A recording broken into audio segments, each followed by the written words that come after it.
సిద్దిపేట జిల్లా హుస్నాబాద్ టౌన్ లో 18వ వార్డులో కొనసాగుతున్న సర్ ప్రక్రియను రాష్ట్ర రవాణా మరియు బీసీ సంక్షేమ శాఖ మంత్రి పొన్నం ప్రభాకర్ పరిశీలించారు.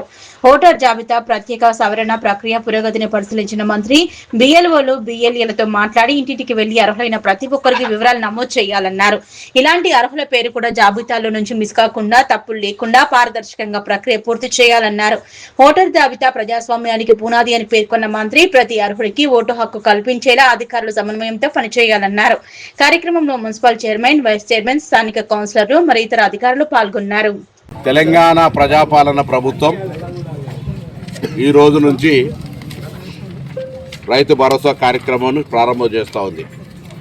ఈ సందర్భంలో కొంత ప్రతిపక్షాలు చాలా పెద్ద పెద్ద మాటలు మాట్లాడుతున్న సందర్భంగా మీరు ఎన్రోల్ చేస్తున్నారు, మీరు దాని మీద ఆర్భాటం చేస్తున్నారు అని చెప్పే పరిస్థితి సందర్భంగా మీ అందరికీ వాస్తవాలు ఇదంతా కూడా అఫీషియల్ డాక్యుమెంటు. ప్రభుత్వాలు మారినా ఈ రికార్డులు అనేటువంటి యథావిధంగా కొనసాగుతాయి. వాళ్ళు రైతు బంధు 2018-19లో ప్రారంభం చేసినాడు. వానాకాలం టైంలో 4,000 రూపాయలు మొదటిసారి ఇచ్చి ఎన్నికల సమయంలో ఓట్లకు పోయేటప్పుడు గనగన SMS మోగించినటువంటి పరిస్థితి తెలుసు మీకు. దాని తర్వాత అప్పుడు ఇచ్చినప్పుడు 4 నెలల 5 రోజులు ఇచ్చారు. వానాకాలంకు సంబంధించి 2018-19లో వాళ్ళు రైతు బంధు మొత్తం రైతులకు జమ చేసినటువంటి పట్టిన సమయం 4 నెలల 5 రోజులు. దాని తర్వాత యాసంగిల 5 నెలల 11 రోజులు, 2019లో 4 నెలల 10 రోజులు, 2019-20 యాసంగిలో 1 నెల 19 రోజులు, 19 తారీఖు లోపల పార్లమెంట్ ఎలక్షన్ వచ్చినాయి కాబట్టి మళ్ళీ ఇక్కడ మళ్ళీ 1 నెల 19 రోజులు వేసారు. తర్వాత 2020-21 వచ్చేటప్పుడు 5 నెలల 16 రోజుల టైం పట్టింది. మళ్ళీ 2021 యాసంగి వచ్చేటప్పుడు 2 నెలల 24 రోజులు వచ్చింది. 2021-22 10 రోజులు ఇచ్చిండ్రు.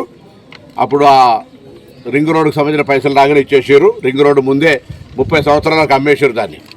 దాని తర్వాత 21-22 యాసంగిలో 27 రోజులు పట్టింది. 2022-23 వచ్చినప్పుడు 2 నెలల 8 రోజులు, 2022-23 వచ్చినప్పటికీ 4 నెలల 28 రోజులు, 2023-24 వచ్చినప్పటికీ 3 నెలల 20 రోజులు పట్టింది. Official document. వాళ్ళు 10 ఏళ్లలో మొత్తం ఇచ్చినటువంటి 72,000 కోట్లు ఇచ్చినారు. మేము మరి 2023-24 యాసంగిల 4 నెలల 26 రోజులు పట్టింది. 2024-25లో 2 నెలల 2 రోజులు పట్టింది. 2025లో 9 రోజులు వేసినాం. 2025-26లో మొన్న 2 ఎకరాలకు వేసినాం. ఇవాళ 9 రోజుల్లో మొత్తం రాష్ట్రంలో ఉన్నటువంటి ప్రతి ఎకరాకు మళ్ళీ వేసే కార్యక్రమం చేస్తున్నాం. ఇప్పటికే మేము ఈ యొక్క 30 నెలలలో 27,000 కోట్లు రైతాంగానికి ఇచ్చినాం. ఇది కాక బోనస్ ఇస్తూ ఉన్నాం. బోనస్తో పాటుగా 10 సంవత్సరాలు బంద్ చేసినటువంటి పనిముట్లు యాంత్రీకరణ పేరు మీద మీరు చూస్తున్నారు. మీరు కూడా హుస్నాబాద్లో మార్కెట్ యార్డ్లో ఏ విధంగా యాంత్రీకరణ పనిముట్లు ఇచ్చినామో తెలుసు. పనిముట్లు కూడా జీరో చేసినటువంటి పరిస్థితి. మేము రైతులకు సంబంధించి మరొకసారి కూడా సీజన్ స్టార్ట్ అవుతూ ఉంది, కట్టుబడి ఉన్నాం. ధాన్యం కొనుగోలుకు సంబంధించి కావచ్చు, విత్తనాల సరఫరాకు సంబంధించి కావచ్చు, లేదా వాటికి సంబంధించినటువంటి విద్యుత్కు సంబంధించి కావచ్చు, అన్ని రకాలు ఉన్నాయి. ఇక్కడ ఒక అంశం ఎరువులకు సంబంధించి. ఎరువులు అనేటువంటిది దయచేసి రైతులు కూడా ఆలోచన చేయాలి.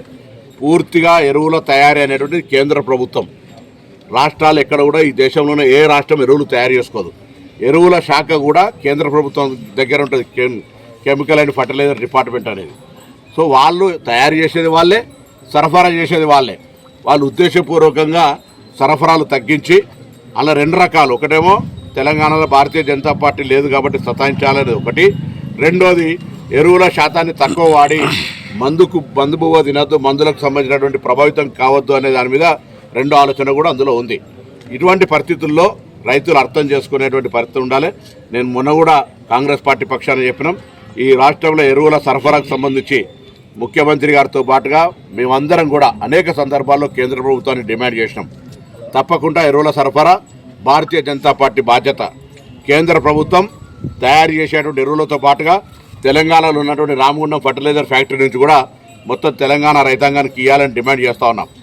మా ఎరువులకు సంబంధించి రైతులు ఇబ్బంది పడుతుంటే కూడా కేంద్ర ప్రభుత్వం ప్రేక్షక పాత్ర వహిస్తూ ఉన్నది. ఎవరు కూడా స్పందిస్తలేరు. వాళ్ళు పోయి కొట్లాడి 8 మంది ఎంపీలు ఉన్నారు, 2 మంత్రులు ఉన్నారు. పోయి వచ్చేసారి మాదే అధికారం అనేటువంటి మీరు రైతులకు సంబంధించినటువంటి ఎరువుల కొరత విషయంలో కూడా మీకు బాధ్యత లేదని అడుగుతాను. ఇవాళ ఈ ఎరువుల కొరత ఇక్కడ ఏర్పడితే భారతీయ జనతా పార్టీ నాయకులు ఇంటి ముందు ధర్నా చేస్తారు.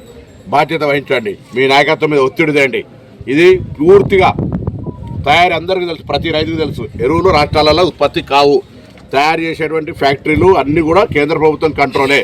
సరఫరా కూడా పూర్తిగా ఎరువుల సరఫరా అంతా కూడా కేంద్ర ప్రభుత్వందే, ఎక్కడ కూడా రాష్ట్ర ప్రభుత్వానికి సంబంధం లేదు. కాబట్టి ఈ సరఫరా విషయం లోపల ఎక్కడ కూడా మరి కేంద్ర ప్రభుత్వం భారతీయ జనతా పార్టీ నిర్లక్ష్యం చేయకుండా, తెలంగాణ రైతుల పట్ల వివక్ష చూపెట్టకుండా, నిధులలో వివక్ష, తెలంగాణ ఏర్పాటు పట్ల అపహాస్యం చేయడము, ఇది అలవాటుగా మారిపోయినటువంటి సందర్భంలో ఎరువులకు ఏమాత్రం ఇబ్బంది కలిగినా భారతీయ జనతా పార్టీ నాయకత్వం ఇళ్ల ముందర ధర్నా చేస్తాం.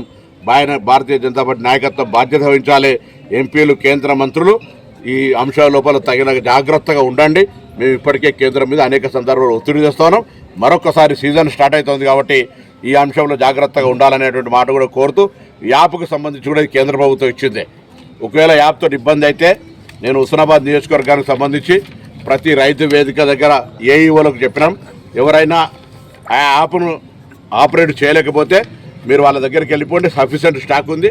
బరాబర్ ఉదయం 6 గంటలకు, మధ్యాహ్నం 3 గంటలకు ఫర్టిలైజర్ మీకు దొరకకపోతే అక్కడ మా గ్రామ కాంగ్రెస్ నాయకుడినో, సర్పంచ్నో, లేకపోతే మీ విలేజ్ సెక్రటరీని ఎవరినైనా సంప్రదించిన ఎరువుల పరంగా ఇబ్బంది లేకుండా చూసే బాధ్యత, వచ్చినటువంటి ఎరువుల్ని, ఇక్కడ సరఫరా జరిగేటువంటి ఎరువుల్ని ఎక్కడ కూడా రైతాంగానికి ఇబ్బంది లేకుండా అందించేటువంటి బాధ్యత మాది.